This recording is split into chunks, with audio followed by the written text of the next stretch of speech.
मेरी तरफ से सबको आदाब। जैसा कि आप जानते हैं, मैं पिछले कई दिनों से जम्मू में हूँ और आप लोग सामने से हट जाइए, सिक्योरिटी आप थोड़ा सा हट जाइए सामने से, इनको पूरा व्यू दे दीजिए। यहाँ जरूरत नहीं है खड़े होने की, थोड़ा सा पीछे।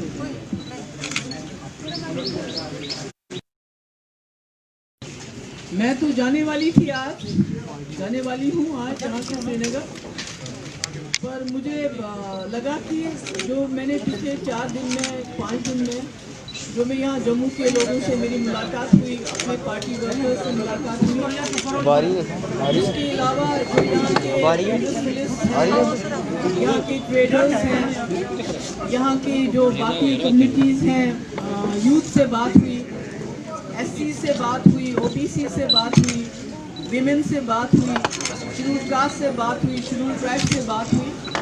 तो मुझे लगा कि अगर मैं बिना कुछ कहे वापस चली जाऊंगी तो बहुत ज़्यादती हो जाएगी जम्मू के लोगों के साथ कि हम कश्मीर में तो हमारे हालात खराब हैं ही हैं, उसमें कोई शक नहीं है, मगर मुझे लगता है जम्मू के हालात कश्मीर से भी ज़्यादा बदतर हैं।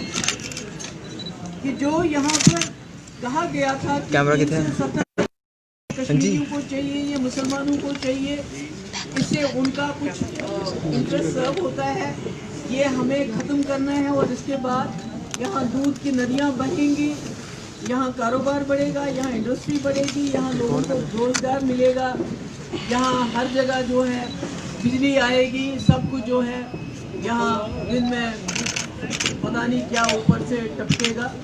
मगर आज मैं देखती हूँ कि जितना परेशान हमारे जम्मू के लोग हैं, मुझे नहीं लगता है कि इतनी परेशानी कहीं भी इस वक्त है जितनी यहाँ के लोगों को है, क्योंकि 370 हटाने के बाद जो मैं देखती हूँ कि जो बीजेपी की एक ही मंशा है, किस तरह जम्मू कश्मीर की ज़मीन को, यहाँ के रोज़गार को, यहाँ की नौकरियों को, यहाँ तक कि यहाँ की बाजरी निकालने के लिए, पत्थर निकालने के लिए भी बाहर से लोग लाए, और जिसका खमियाजा यहाँ के जो गरीब लोग हैं, यहाँ के जो आम लोग हैं, उनको उठाना पड़ता है कि आज बाजरी का ट्रक 21,000 रुपए में मिलता है आपको, रेत का ट्रक। तो हर चीज़ जो नौकरियाँ हैं हमारी, जो पहले जम्मू कश्मीर के लोगों को मिलती थी, लद्दाख के लोगों को मिलती थी, आज उसमें हमारे लोगों का चांस ही नहीं मिलता। मैंने सुना कि राजौरी में कहीं 2 कहीं 4 नौकरियाँ थी, एक भी लोगों को नहीं मिली, सब के सब बाहर के लोग आके पिछा इस तरह से मैं देख रही हूँ कि परेशान है। हमारा कारोबार ठप है, पहले लॉकडाउन की वजह से, उसके बाद कोविड की वजह से। इसी तरह इंडस्ट्रीज़ का हाल बहुत बुरा है। हमने सुना था कि बड़ी इंडस्ट्री सेट होगी, मगर इंडस्ट्री जो ऑलरेडी हमारे पास है, क्या हम उनको पूरी बिजली दे पाते हैं? क्योंकि जो बिजली हमारे जो रिसोर्सेज, हमारी जो ज़मीन है, हर चीज़ को ये दाव पे नीलामी करना चाहते हैं। पानी तो ऑलरेडी ले चुके थे, बिजली तो हमारे यहाँ तो बिजली होती नहीं है, गर्मियों में जम्मू में तकलीफ होती है, सर्दियों में कश्मीर में, मगर हमारी बिजली से हमारे मुल्क के कारखाने चलते हैं। तो मैं देखती हूँ कि यहाँ ये सवाल जो है 370 कोई मुसलमानों या कश्मीरियों का सवाल नहीं है।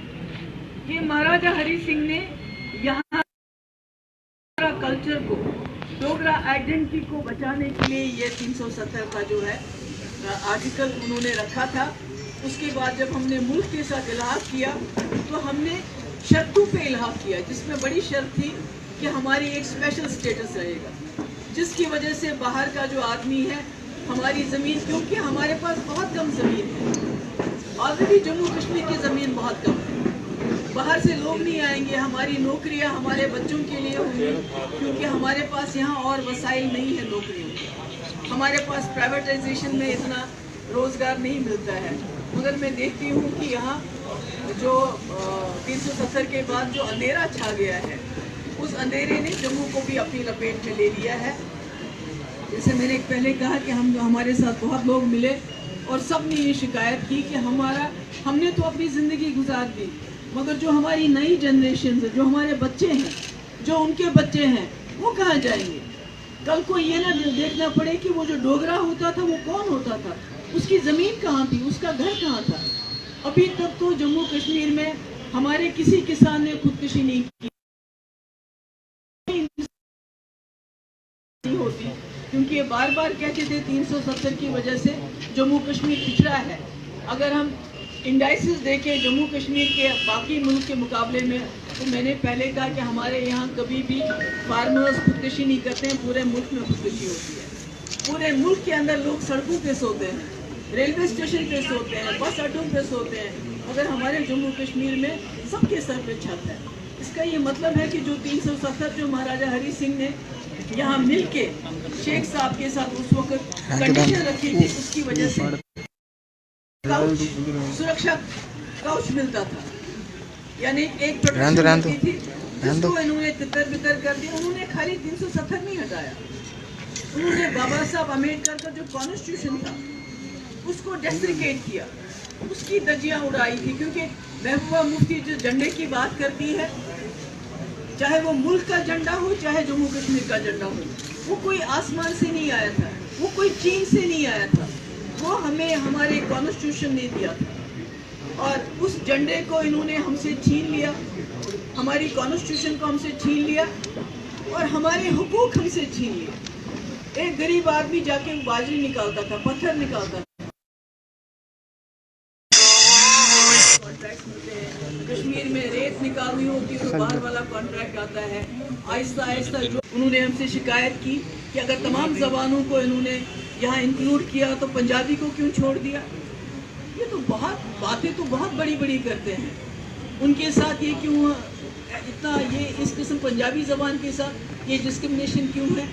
तो ऐसा लगता है कि कश्मीरी पंडित हमारे ये जहाँ भी हमें बोलते हैं कश्मीर में, बोलते हैं 370 की बात मत करो, पब्लिक सेफ्टी एक्ट के अंदर बंद करेंगे। जम्मू में कहते हैं 370 की बात मत करो, जी ये तो बड़ा इंटरनेशनल गल है। मगर जब ये खुद ये लोग हर इलेक्शन में, बिहार के इलेक्शन में, अरे बाबा उनको 2 वक्त की रोटी तो दो, उनको वहाँ पर घर पे छत तो दो, किसान को पानी तो दो, किसान को फर्टिलाइजर तो दो। आप तो किसान से उसकी ज़मीन भी छीनना चाहते हैं, उनको बोलते हैं कश्मीर जाओ। 370 हमने हटाया, मगर वहाँ वो बिका नहीं, वहाँ उन्होंने बहुत कोशिश की थी 370 बेचने की। अब एक गाय से कितना दूध निकालेंगे आप, एक 370 को कितना धोएंगे आप। तो वहाँ तो कुछ नहीं हुआ। हमारे कश्मीरी पंडित भाई जो इतने सालों से इंतज़ार कर रहे हैं, जिनको मुफ्ती साहब ने अपने वक्त में उनके लिए वहाँ ट्रांजिट एकोमोडेशन बनाई थी, उसके बाद थोड़ा सा जो है डॉक्टर मनमोहन सिंह जी के वक्त में कुछ हुआ, उसके बाद तो कुछ नहीं हुआ।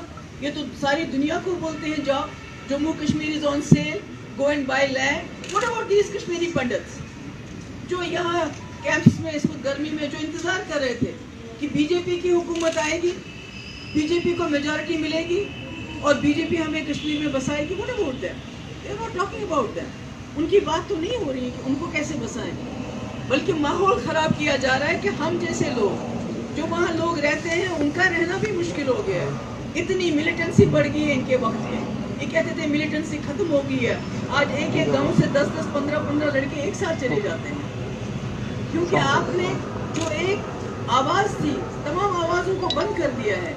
आपने लोगों के पास कोई रास्ता ही नहीं छोड़ा है, बीच का रास्ता ही नहीं छोड़ा है। लड़का सोचता है या तो मुझे जेल जाना है या बंदूक उठानी है, तो अच्छा है मैं बंदूक उठाऊँ तो मैं मर जाऊँ, वो ज़्यादा बेहतर है जेल जाने की बात नहीं करने देते आप। जम्मू के लोगों का दम घुट रहा है जिस तरह कश्मीर के लोगों का दम घुट रहा है। फटने को है, मैं सुनती रही हूँ पिछले 5 दिनों से। यहाँ के मुसलमानों की बात नहीं, मेरे यहाँ के हिंदू की बात कर रही हूँ। जो कहता है मेरे पास परसों एक आ गया, एक डोगरा आ गया, उसने कहा मेरी 2 बेटियां हैं, छोटी छोटी हैं, इनका कल को क्या होगा।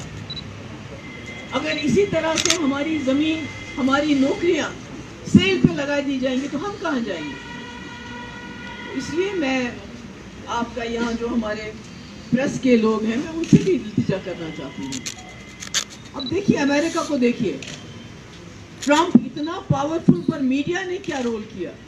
मीडिया ने उसको तकरीर नहीं, उसकी तकरीर तक उन्होंने नशर नहीं की। तो बदकिस्मती ये है कि हमारे मीडिया के कुछ चैनल्स, मैं उनका नाम नहीं लेना चाहती, वो बीजेपी का एजेंडा चलाते हैं, हिंदुस्तान की कॉन्स्टिट्यूशन नहीं चलाते। मैंने बार बार कहा है हमारा मुल्क, ये मुल्क हिंदुस्तान की कॉन्स्टिट्यूशन पे चलेगा। कॉन्स्टिट्यूशन इकट्ठे हैं, अगर बीजेपी का एजेंडा है तो वही हाल होगा जो पिछले 6 साल से हो रहा है। तितर बितर हो रहे हैं, हिंदू को मुसलमान से लड़ाओ, मुसलमान और आपस में गुजर और पहाड़ी लड़ाओ, शिया और सुन्नी लड़ाओ। अभी जो इन्होंने सीट्स का DDC इलेक्शन में जो सीट्स में शेड्यूल कास्ट के लिए इन्होंने रिजर्व किए हैं, शेड्यूल ट्राइब के लिए रिजर्व किए हैं, खुद रिजर्व किए हैं और जानबूझ के दूसरों को कहते हैं आप जाके जी कोर्ट भी जाओ, उधर पिल लगा लो ताकि आपस में झगड़ा हो जाए। जो अदर कैटेगरीज हैं और SC का झगड़ा हो जाए, कश्मीरी और गुजर का झगड़ा हो जाए, एक दूसरे के गले पड़े, हम शिया और सुन्नी झगड़ा करें, जम्मू और कश्मीर के झगड़ा करें, डोगरा और कश्मीरी झगड़ा करें। इसके बगैर तो इनके पास देने के लिए कुछ नहीं है। 2 करोड़ रोजगार तो आए नहीं हर साल, मगर हिंदू मुसलमान का झगड़ा अब जम्मू के लोगों को देने के लिए कुछ नहीं, लेने के देने पड़ रहे हैं। यहाँ के लोगों को कहा था यहाँ रोजगार हटेगा, मगर जो नौकरियां वो भी जा रही है। तो क्या किया है, आज कोई नया तरीका है, कोई फॉर्म निकाला है। कुछ इलाकों में ये फॉर्म कहते हैं कि भाई ये फॉर्म भरो, अपनी शिनाख्त बताओ। कुछ इलाकों में जानबूझ के, इसका ये कतई मतलब नहीं है कि ये हिंदुओं के दोस्त हैं और दूसरों के दुश्मन हैं, नहीं। जब हमारा हिंदू भाई, हमारा SC का भाई वो कहता है कि मेरे बच्चे को नौकरी है, बाहर वाले को मैं नौकरी नहीं दूंगा, तो कहते हैं कि हम जा रहे हैं मुसलमानों को खदेड़ने के लिए, हम जा रहे हैं बटंडी, हम जा रहे हैं सुंजवा, यानी अटेंशन डाइवर्ट करते हैं। ये कब तक चलेगा? ये तो बिहार में तो नहीं चला।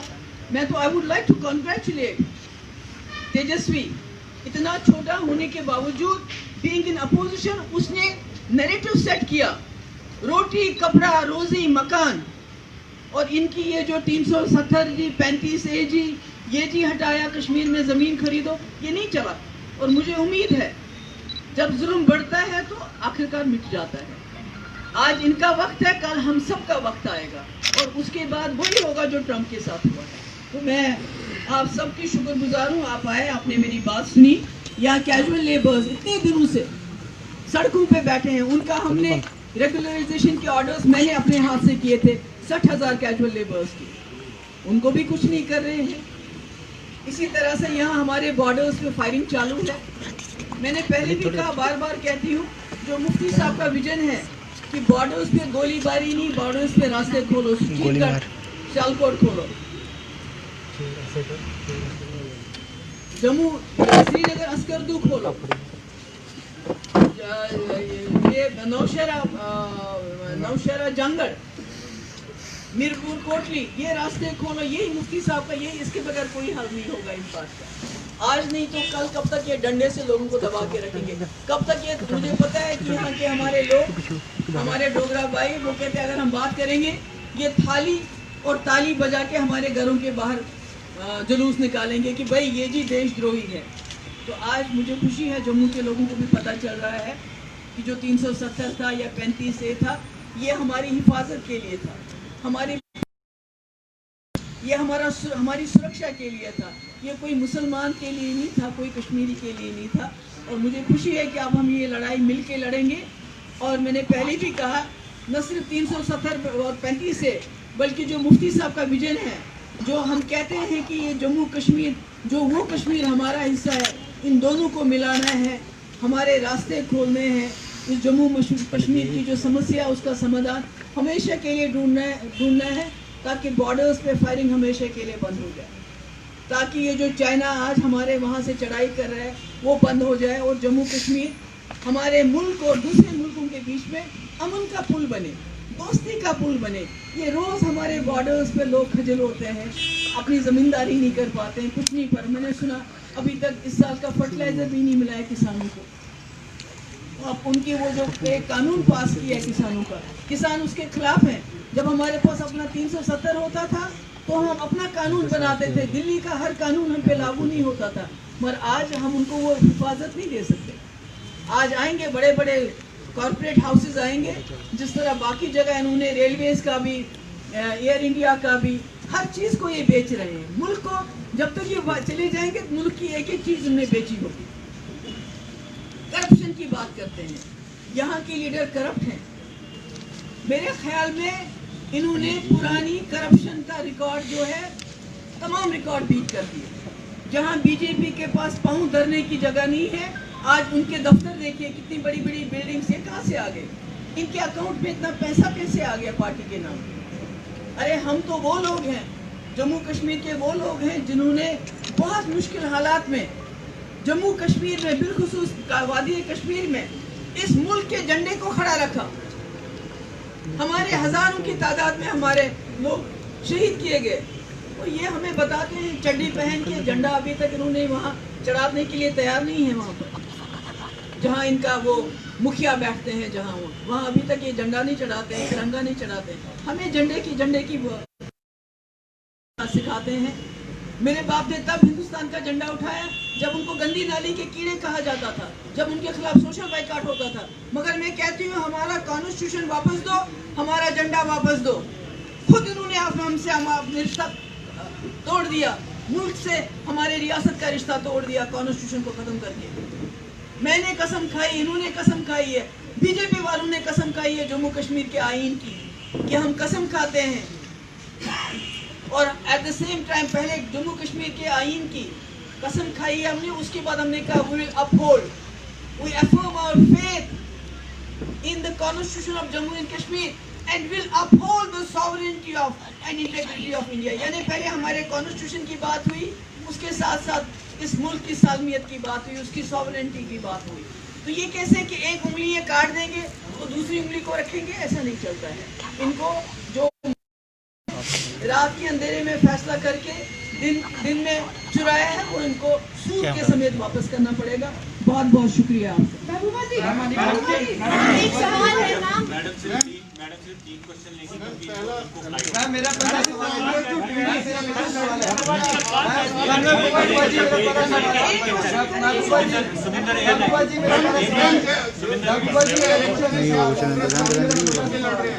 देखिए हमारे जो चेयरपर्सन है फारूक अब्दुल्ला साहब, उन्होंने कल एक बयान दिया है। उन्होंने कहा कोई बात करते हैं, फारूक साहब कोई बात करते हैं, जब वो कोई फैसला करते हैं तो हम सब उनके साथ हैं।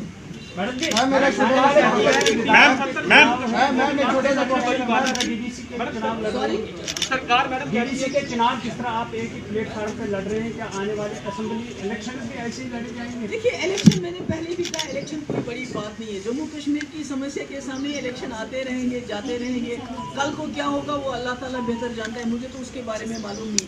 आज हम DDC के इलेक्शन इकट्ठे लड़ रहे हैं, मिल के लड़ रहे हैं, ताकि जो भी जम्मू कश्मीर के मुखालिफ ताकतें हैं, जिन्होंने जम्मू कश्मीर को तोड़ दिया, हमको ये महाराजा ने ये रियासत दी थी जम्मू कश्मीर लद्दाख, आज उन्होंने उसको बर्बाद कर दिया, उसके टुकड़े कर दिए।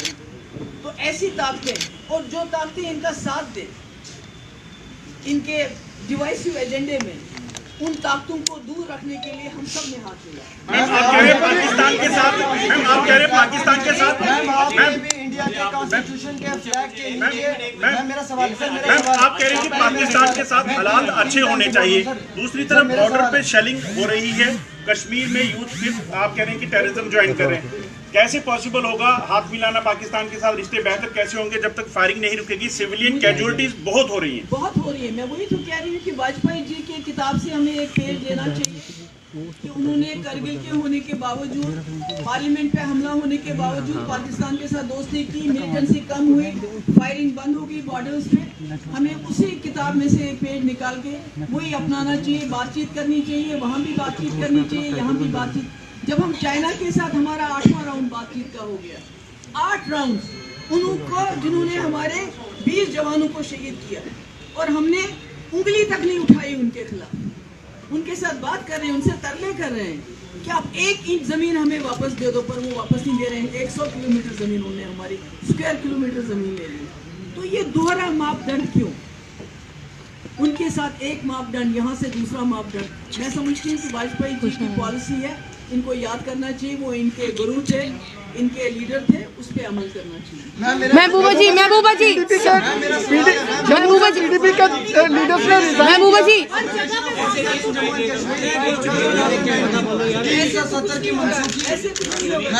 महबूबा जी, अगर सेंटर ने 370 हटाना ही था ma'am. You have said that the agenda of Gupkar, alliance is to restore Article 270 and 35A. If we go to the kind of arrangement that was in place prior to August 5, 2019, West Pakistan refugees, Valmiki Samaj, Gorkhas, women of Jammu and Kashmir faced discrimination, and when High Court of Jammu and Kashmir had granted partial relief to the women of Jammu and Kashmir, the then National Conference government had gone to Supreme Court, and your party, PDP, Congress government, had even brought a bill to nullify what High Court had said. Would you like to apologize to the women of Jammu and Kashmir, West Pakistan refugees and apologize करने की बात नहीं है। जो भी यहाँ के रहने वाले हैं, चाहे वो औरतें हैं, चाहे वो बाल्मीकि हैं, चाहे वो दूसरे हैं, उनके नहीं डालना चाहते हैं। हम ये कहते हैं कि जो जम्मू कश्मीर में इस वक्त बाहर से लोग आते हैं, हमारी नौकरियां ले जाते हैं, हमारी जमीन को वो हड़प करना चाहते हैं, हमारे रिसोर्स लेके जाते हैं, हमारी रेत बाजरी तक वो ले जाते हैं, निकाल रहे हैं। तो वो हमें वापस चाहिए, वो हुकूक वापस चाहिए। 370 हमें वापस।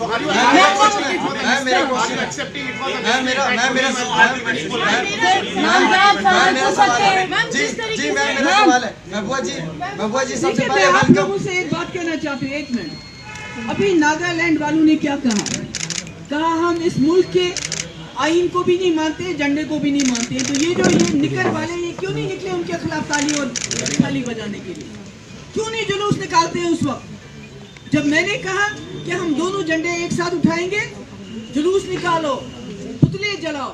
अरे नागालैंड वाले कहते हैं ना हम झंडा मानते हैं, ना हम कॉन्स्टिट्यूशन मानते हैं। तो इनके टेलीविजन चैनल्स पे क्यों नहीं बहस होती? उस पर क्यों नहीं बहस होती इन चीजों पर? मैम मेरा आपसे क्वेश्चन है, मेरा आपसे सवाल है, छोटा सा सवाल है। मैम मेरा first of all welcome to Jammu, Gupkar declaration is in Jammu. और सवाल मेरा ये है मैम आपसे कि हिंदुस्तान की कॉन्स्टिट्यूशन में 370, जिसका कॉन्स्टिट्यूशन के अंदर बहुत बड़ा नाम था, आज हिंदुस्तान के कॉन्स्टिट्यूशन में 370 नहीं रहा है। हालांकि 370 में ABCD ये सब कानून 370 से ही निकले हैं। अगर 370 की मनसूखी कर दी गई है, इन कानूनों को 370 में से निकाला गया है, क्या लगता है आपको कि जो कहते हैं कि 370 इलीगल था, इसका मतलब इंडिया का क्या कॉन्स्टिट्यूशन इलीगल था? इसके अंदर 370। अपने सवाल का जवाब खुद ही दे रहे हैं मेरे भाई। हमारे मुल्क के पुतला है वो बनाना चाहते हैं, उनका दिन मनाना चाहते हैं। सरदार पटेल का पुतला बनाया, हजारों करोड़ रुपए, मगर जो सरदार पटेल साहब ने 370 में अपना रोल प्ले किया था, क्या कर रही है उस कॉन्स्टिट्यूशन की तो धज्जियां उड़ा रहे हैं।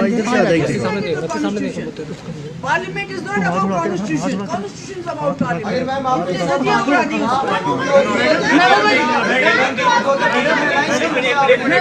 सवाल एक साथ दो ही कर देती हूँ क्योंकि सवाल एक से ज्यादा ही आएंगे। सर मैम पहला आपका सवाल ये, आज आपने कश्मीरी पंडित के लिए बात की, पर पिछली इलेक्शन आपके नाम पे थी, चीफ मिनिस्टर भी आप थी। कश्मीरी पंडित के लिए उस समय क्या हुआ, पहला ये जानना चाहते हैं। दूसरा सवाल ये है कि क्या अब महबूबा मुफ्ती फ्लैग उठाएंगी या नहीं? मैंने आपको जवाब दिया कि मैंने जम्मू कश्मीर की कॉन्स्टिट्यूशन की सौगंध खाई है जब मैं पहली बार असेंबली में आई हूँ, और उसके बाद मैंने कहा है I affirm my faith to the Constitution of Jammu and Kashmir and uphold the sovereignty of India and integrity। यानी ये दोनों चीजें मिली हुई हैं। जम्मू कश्मीर का झंडा और हमारे मुल्क का झंडा, ये दो झंडे हैं, दोनों एक साथ। क्योंकि प्रेस कॉन्फ्रेंस में सिंबॉलिक था। Jammu and Kashmir Ahmad should be the future of Jammu and Kashmir. Ma'am जैसे जम्मू के लोग बाहर जाते हैं, ma'am future of Jammu and Kashmir क्या होगा? आपको बता रही हूँ कि जम्मू के लोग आज रो रहे हैं, यहाँ के ट्रेडर्स रो रहे हैं, यहाँ की इंडस्ट्रीज रो रहे हैं, यहाँ का यूथ रो रहा है कि जो उनको ख्वाब दिखाया गए थे कि 370 बहुत बड़ी रुकावट है, आज उनको पता चला कि 370 सबसे बड़ी सुरक्षा थी।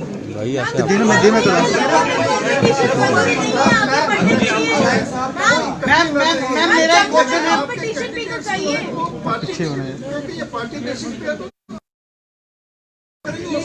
ये मोडेलिटीज जो है हम आपस में, क्योंकि बहुत जल्दी इन्होंने इलेक्शन डिक्लेयर कर दिया, आपस में मोडेलिटीज हम डिस्कस करेंगे, उसके बाद